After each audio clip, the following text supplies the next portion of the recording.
තියෙන ප්‍රශ්නයක් තමයි පාඩම් කරන දේවල් මතක හිටින්නේ නැහැ. ඔළුවට යන්නේ නැහැ. මට පාඩම් කරද්දී නිදිමත වෙනවා. ඇයි එහෙම වෙන්නේ කියලා. එහෙම වෙන්නේ අපි පාඩම් කරන දේවල් වලට 100% අවධානයකින් මේ දේවල් කරන්නේ නැති හින්දා.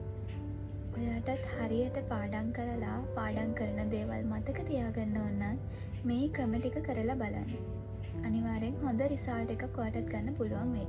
මේ මගේ අත්දැකීම්.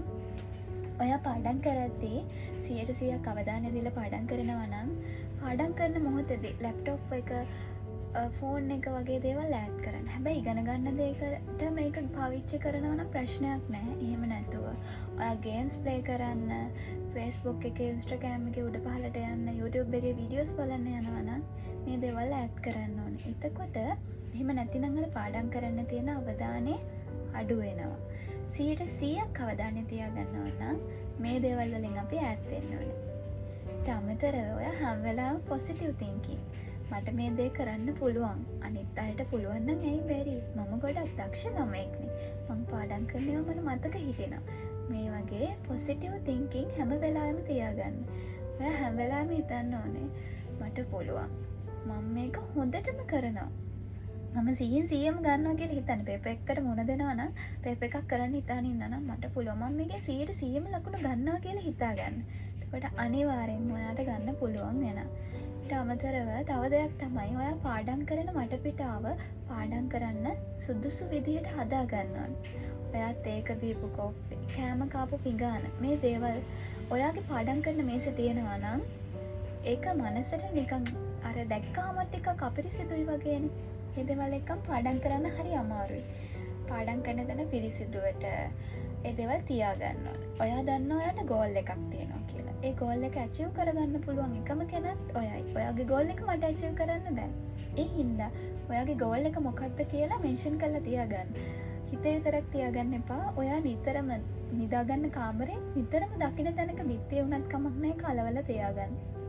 එතකොට ඔයාගේ හිත දන්නවා ඔයා මෙතෙන්ට යන්න වැඩ කරන්න ඕනේ කියලා. එතකොට ඔයා දන්නේම නැතුව ඔයාගේ හිත එතෙන්ට යන්න වැඩ කරනවා. මහන්සි වෙනවා, කැප වෙනවා.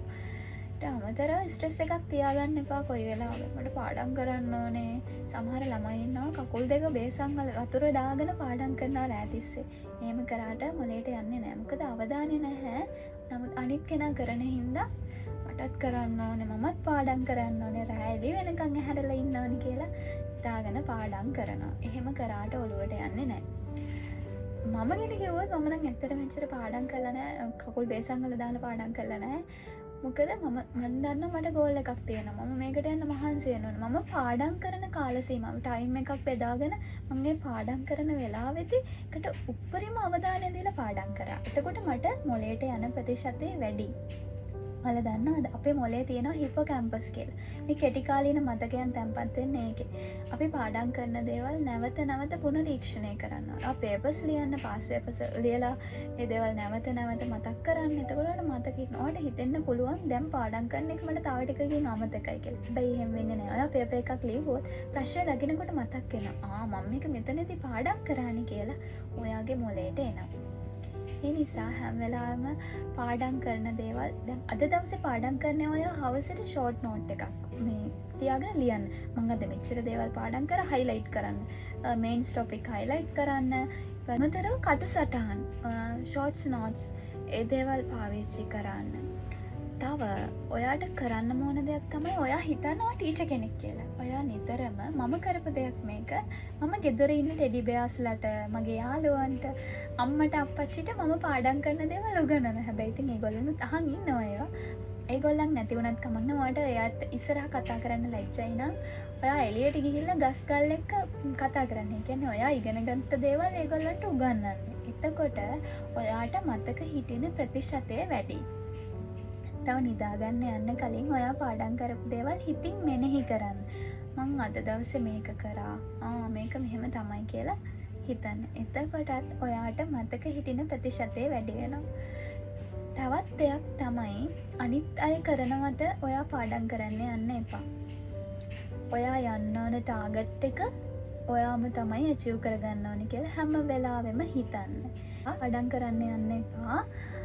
මොකද ස්ට්‍රෙස් එක වැඩි වුණොත් එහෙම පාඩම් කරපු දේවලුත් මතක හිටින්නේ නැහැ.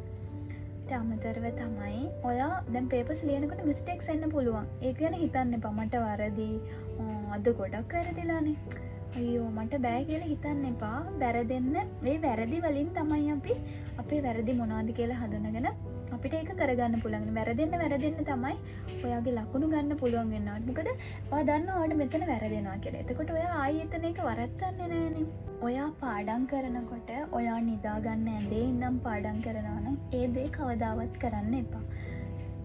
මේසයක් පුටුවක් ළඟට වෙලා කොන්ද කෙලින් තියාගෙන පාඩම් කරන්න. මොකද අපි ඇඳට ගිහින් පාඩම් කරපුවාම අවධානයක් නෑ. ටික වෙලාවක් යනකොට පොත ඇඟ උඩ තියාගෙන අපි නිදි. එහෙම පාඩම් කරාට වැඩක් වෙන්නේ නෑ. ඔය නිදහස් පරිසරයකට යන්න. කොළපාට පරිසරයකට යන්න. කියන්නේ ගෙදරින් එළියට ගිහින් හරි කමක් නෑ. කවුරුත් නැති තැනක පාඩම් කරන්න. එතකොට මනසට යන ප්‍රතිශතය වැඩි.